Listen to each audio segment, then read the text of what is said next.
새벽 시간대 주택가를 기웃거린다. 뭔가 좀 수상쩍지 않습니까? 양지민 변호사님.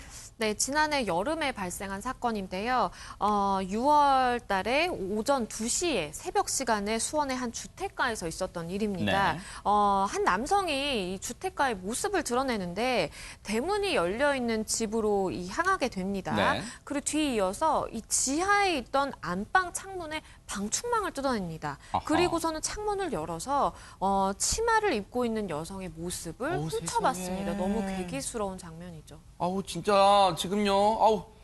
우리 사파가 선생님이 너무 진짜 소름 끼치게 정말 소름 끼치게 너무 재현 상황을 지금 보여주셨는데 진짜 소름 끼친다. 말만 들어도요. 김기혁 아나운서. 예, 그 해당 치마 입는 모습 거기 한 번에만 이 범행을 멈춘 것이 아니었습니다. 네. 약 20일 후에 그러니까 7월 9일, 작년 7월 9일 네. 또 새벽 1~2시 정도를 이용했습니다. 네. 어둡고 인적이 드문 시간에 다시 대문을 열고 그 건물로 들어가서 해당 여성이 생활하고 있는 이번에는 방이 아니고 화장실의 방충망을 뜯어냅니다. 네. 아마 방충망을 뜯어내야 본인이 이제 볼 수 있는 그런 상황이었던 것 같아요. 네. 그러면서 그 여성이 이제 샤워를 하고 있는 모습을 지켜봤다고 합니다. 네. 그런데 여기서만 멈춘 것이 아니고 달아났다가 다시 또 찾아옵니다. 어우. 다시 또 찾아와가지고 이번에 또 다른 방문을 뜯어내서 이 여성의 모습을 가만히 쪼그려 앉아서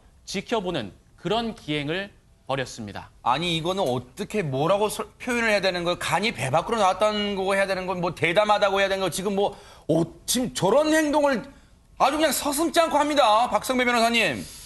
범행의 경위와 시간에 비춰봤었을 때 3번의 범행 이후에야 피해자가 발견한 것으로 보이는데 피해자 신고를 받고 경찰이 주변 CCTV를 확보해 이 남성을 검거하기에 이릅니다. 네.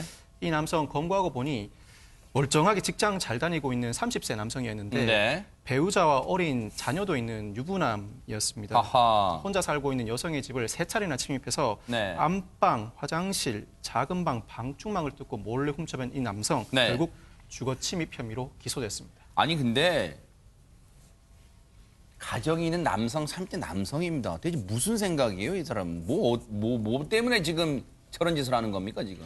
지금 이제 30세 유부남이라고 하는 거 보니까 일단 이제 그 결혼 생활을 하고 있는 남성이니까 제가 볼 때는 아마 이제 결혼 생활 이전에부터 이런 어떤 그 이상성적 취향이 있었다라고 추정을 하는 것이 합리적이라고 저는 봅니다. 네. 왜 그러냐면 이제 술도 먹지 않은 그런 상태였단 말이죠. 네. 그래서 이제 지나가다가 아마 우연히 어떤 그런 상황을 목격을 해가지고 네. 범행 대상을 그 선정을 해서 첫 번째 네. 성공을 하게 되는 거죠. 네. 그리고 난 뒤에 그런 행동을 한 번 성공하고 난 이후에 지속적으로 자신의 성적인 공상이나 환상을 갖다가 증폭시키고 있다가 네. 다시 시간을 맞춰가지고 거기다가 이제 갔는데 네. 또 두 번째 성공을 하지 않습니까? 그러니까 이제 괜찮겠다. 그래서 이제 이게 상습성으로 연결될 수가 있는데 아하. 아예 이제 세 번째까지 온 것으로 봐가지고는 이 여성을 대상으로 해서 자신의 어떤 그 성적인 취향, 이상적인 성적 취향을 이것을 우리가 절시 음욕증이다라고 얘기를 네. 하는데 그런 것을 이제 충족시키기 위한 대상으로 고착을 시켰다라고 볼 수가 있겠습니다. 네.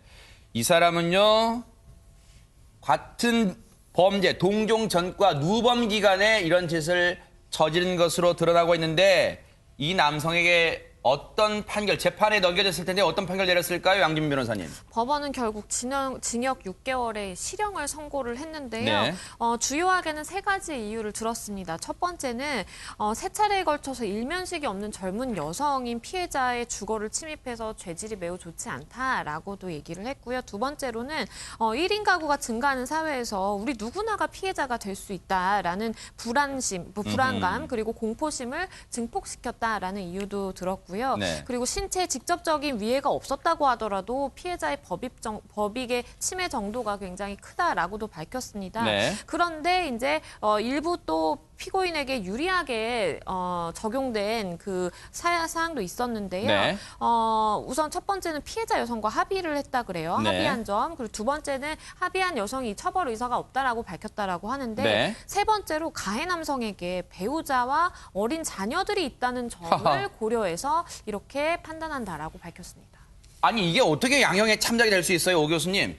그게 이제 아까 말씀하신 대로 사실 뭐 유부남이라고 해가지고 이렇게 그 참작을 한 것이라기보다는 네. 이제 지금 일단은 이제 잘못하고 반성하고 있다. 그리고 이제 추가적으로 피해자하고 합의를 하고 피해자 입장에서는 처벌 의사가 없다라고 하는 것이 이제 상당히 많이 작용을 한 것 같고요. 네. 거기에다가 이제 어린 자녀들이 있다라고 하는 거 보니까 그것을 전부 다 같이 이렇게 포함을 한 것 같은데 이런 경우에는 사실은 주거 침입 이후에 좀 더 심해지면 직접적인 성추행 또는 그 성폭행으로 이어질 가능성이 높은 네. 그런 범죄이기 때문에 네. 사실 이 사람이 앞으로 다시 재범을 하지 않았으면 제일 좋겠는데 네. 재범할 가능성도 적지 않다고 봅니다. 네, 지켜보도록 하겠습니다.